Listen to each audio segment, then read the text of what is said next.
Microsoft Excel 2010 টিউটোরিয়ালে আপনাদের সবাইকে জানাচ্ছি স্বাগত। মাইক্রোসফট এক্সেলের আজকের টিউটোরিয়ালে আপনাদের দেখাবো কিভাবে একটি রেজাল্ট শিট তৈরি করতে হয়। তো একটি রেজাল্ট শিটে নাম্বার অনুযায়ী কিভাবে গ্রেডগুলো বের করতে হয়, তো আজকে আপনাদের দেখাবো। তো এখানে রেজাল্ট শিট তৈরি করার আগে আমাদের যে বিষয়টি মাথায় রাখতে হবে সেটা হলো কন্ডিশন। কোন কন্ডিশনের উপরে বেস করে আমাদের রেজাল্টটা তৈরি করতে হবে, গ্রেড বের করতে হবে। তো এখানে দেখুন কন্ডিশনগুলো দেওয়া আছে 33 থেকে 39 ডি, 40 থেকে 49 সি, 50 থেকে 59 বি, 60 থেকে 69 এ মাইনাস, 70 থেকে 79 এ এবং 80 থেকে 100 এর মধ্যে পেলে এ প্লাস। তো এটা জেনারেল শিক্ষা ব্যবস্থায় যে গ্রেড পয়েন্ট সিস্টেমটা সেটা। তো অবশ্যই প্রায় সব প্রতিষ্ঠানেই এখন এক্সেলের মাধ্যমে এরকম রেজাল্ট শিট তৈরি করা হয়। তো এক এক শিক্ষা ব্যবস্থা, এক এক প্রতিষ্ঠানের এই লজিকটা, এই কন্ডিশনটা আলাদা আলাদা থাকে। তো অবশ্যই সেটা মাথায় রাখবেন। এটা জাস্ট একটা সিম্পল রেজাল্ট শিট তৈরি করে দেখাচ্ছি, তবে সব রেজাল্ট শিট প্রায় একই। তো এখানে আমাদের যে কাজটি করতে হবে সেটা হলো, এখানে দেখুন 1 থেকে 10 জনের রেজাল্ট বের করতে হবে। তো এখানে দেখুন নাম দেওয়া আছে এবং এখানে 5টা সাবজেক্ট আছে: বাংলা, ইংলিশ, ম্যাথ, এগ্রিকালচার এবং সোশ্যাল সায়েন্স। তো এখানে আমরা খুব সহজেই গ্রেড বের করতে পারি। তো এখানে জাস্ট গ্রেড বের করতে হবে। তো গ্রেড বের করার জন্য আমরা একটা কাজ করতে পারি, সেটা হলো আমরা এখানে নতুন একটি কলাম ইনসার্ট করতে পারি। তো নতুন একটি কলাম ইনসার্ট করার জন্য এই কলামটা সিলেক্ট করি, মাউসের রাইট ক্লিক করি ইনসার্ট। জাস্ট ইনসার্টে ক্লিক করলেই দেখুন একটি কলাম ইনসার্ট হয়ে গেল। এই বাংলা এবং ইংলিশের মাঝে একটি কলাম ইনসার্ট হয়ে গেল এবং এইখানেও একটি কলাম ইনসার্ট করব। তো কলাম ইনসার্ট করার জন্য জাস্ট এই কলামটা সিলেক্ট, রাইট ক্লিক এবং ইনসার্ট। এগ্রিকালচার, এইখানেও একটি কলাম ইনসার্ট করব, জাস্ট ইনসার্ট, এবং এইখানে একটি কলাম ইনসার্ট করব, ইনসার্ট, এবং আরেকটি কলাম ইনসার্ট করব এই সোশ্যাল সায়েন্সের জন্য। ডান পাশে সবগুলো কলাম কিন্তু আমাদের ডান পাশে ইনসার্ট করেছি। শুধু দেখুন বাংলার জন্য একটি কলাম ইনসার্ট করেছি, সেটা ডান পাশে, ইংলিশের জন্য সেটা ডান পাশে। তো আমরা এই সেলটা সিলেক্ট করি। আমরা এখন কন্ডিশন অনুযায়ী, এখানে যে কন্ডিশন আছে এই কন্ডিশন অনুযায়ী এখানে ফর্মুলা লিখব।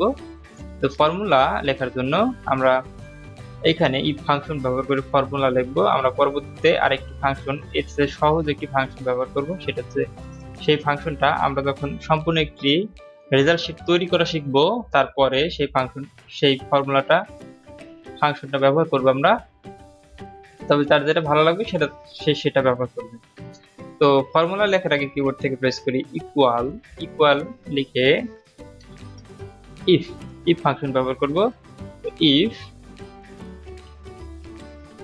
এটা সিলেক্ট করি, ইফ f5, এখানে একটা জিনিস দেখুন, এখানে কিন্তু 0 থেকে 32 পেলে সেটা আর কোনো গ্রেড নাই, 0, সেটা কিন্তু এখানে দেখানো হয় নাই। তো আমরা এখানে লিখে নিতে পারি 0 to 32, 32, 0। তো এখানে 0 থেকে 32-এ তার গ্রেড হবে 0, অর্থাৎ F। তো এখানে আমরা এই সেলটা সিলেক্ট করি, ইকুয়াল ইফ এইটা F5, এই সেলটা সিলেক্ট করলাম, F5 লেস দেন ইকুয়াল 32, তাহলে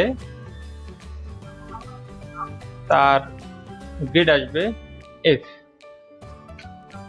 তো আমরা যখন নাম্বার লিখবো তখন আমাদের ডাবল কোটেশনে সেটা দিতে হবে না। আমরা যখন ক্যারেক্টার ইনসার্ট করব তখন ডাবল কোটেশনে সেটা ক্লোজ করে দেবো। তো এখানে যেহেতু F এটা ক্যারেক্টার, এখন ডাবল কোটেশন দিয়ে এটা ক্লোজ করে দিলাম। তো কমা, আবার পরের লুপে চলে যাই, if F5 less than equal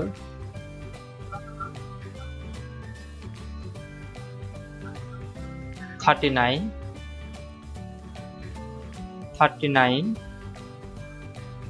দেখুন 33 থেকে 39 তাহলে সেভাবে D comma if f3 f5 less than equal পরের লজিকে চলে যাই 49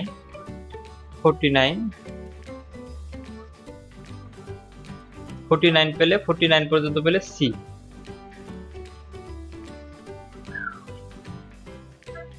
if এখানে 59 আছে f3 less than equal 59 পর্যন্ত পেলে বি গ্রেড আসবে বি কমা if 69 পর্যন্ত C minus f5 less than equal 69 পেলে a মাইনাস কমা আবার if 79 আছে এই সেলটা সিলেক্ট করি 79 less than equal 79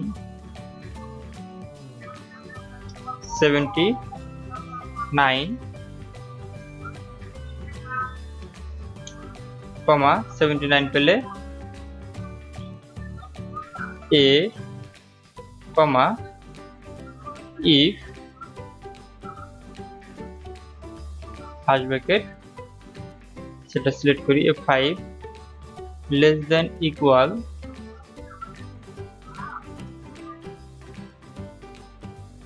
100 তাহলে সে পাবে a প্লাস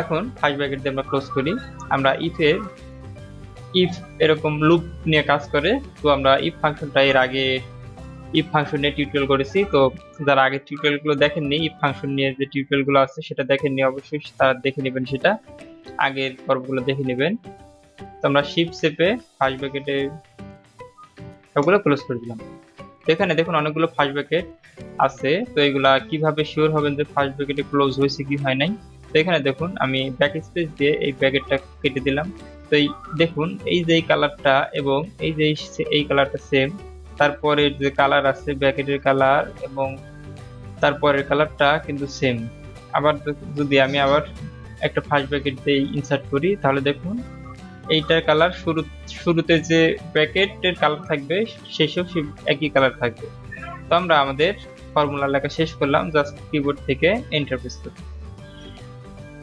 তো এখানে একটি জিনিস f5 less than equal 32 অর্থাৎ f5 অর্থাৎ এই রোতে যে ভ্যালুটা থাকবে এই সেলে যে ভ্যালুটা থাকবে সেটা যদি 32 অথবা 32 এর সমান হয় 32 কিংবা 32 এর সমান হলে সে f এই যে এখানে f তো এখানে আমরা দেখুন ফর্মুলাটা যখন লিখবেন তখন অবশ্যই ফর্মুলাটা ভালোভাবে লিখবেন যাতে কোনো ভুল না হয় কারণ একটু ভুল হলেই সবকিছু কিন্তু উলট পালট হয়ে যাবে এবং আপনি জেনুইন যে রেজাল্ট সেই রেজাল্টটা কিন্তু পাবেন না তো এখানে ইকুয়াল এন্টার চাপি তো এখানে দেখুন a মাইনাস পেয়েছে তো এখন আমাকে আর কিছু করতে হবে না জাস্ট কিবোর্ড থেকে এই সেলটা সিলেক্ট করব মাউসের রাইট ক্লিক করে জাস্ট কপি করলাম কপি করে এখানে পেস্ট করলাম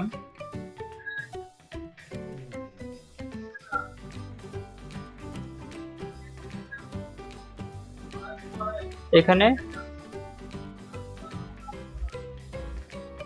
এই যে এখানে দেখুন ফর্মুলা এই ফর্মুলাটা জাস্ট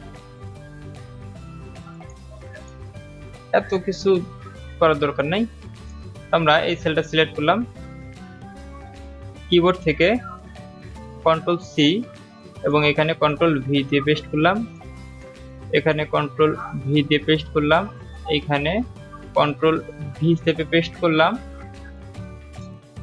এবং এইখানে কন্ট্রোল ভি চেপে পেস্ট করলাম তো এখানে তো এটা সিলেক্ট করলাম সিলেক্ট করে এই যে দেখুন এই যে এইখানে দেখুন একটা যোগের মতো চিহ্ন আসছে। তো মাউসের লেফট বাটনটা চেপে ধরে নিচের দিকে আনলে দেখুন কে কত পেয়েছে সেটা বের হয়ে চলে আসছে। গ্রেডটা আমরা খুব সহজে এইভাবে আমরা বের করতে পারি। এই যে এখানে আমি কপি করলাম আর পেস্ট করলাম, এখানে কিন্তু আমি এই মাইনাসটা কিন্তু কপি করে নাই। একটা সেল কপি করা মানে ওই সেলের যে ফর্মুলাটা ছিল সম্পূর্ণ ফর্মুলা কিন্তু কপি করা। সেজন্য দেখুন এখানে জাস্ট ওইটা এই সেলটা কপি করে এখানে পেস্ট করলেই এই মাইনাস কিন্তু আসে নাই, এই মাইনাস কিন্তু আসে নাই, জাস্ট ওই ফর্মুলাটা এখানে কপি হয়েছে। এই যে এখানে দেখুন আমি এখানে সি অটোমেটিক্যালি হয়ে গেছে, কিন্তু এখানে জাস্ট আমি ফর্মুলাটা এই দেখুন, এই যে সম্পূর্ণ ফর্মুলা এখানে কিন্তু শো করতেছে। দেখুন ফিল হ্যান্ডেলের মাধ্যমে নিচের দিকে ড্র্যাগ করে আনলেই দেখুন কোন সাবজেক্টে কি গ্রেড, এখন সাবজেক্ট ওয়াইজ আমরা এইভাবে গ্রেড বের করতে পারি। তো এইভাবে আমরা সাবজেক্ট ওয়াইজ আমরা খুব সহজেই গ্রেড বের করতে পারি। তো আজকের পর্বটা আমরা গ্রেড বের করে দেখলাম।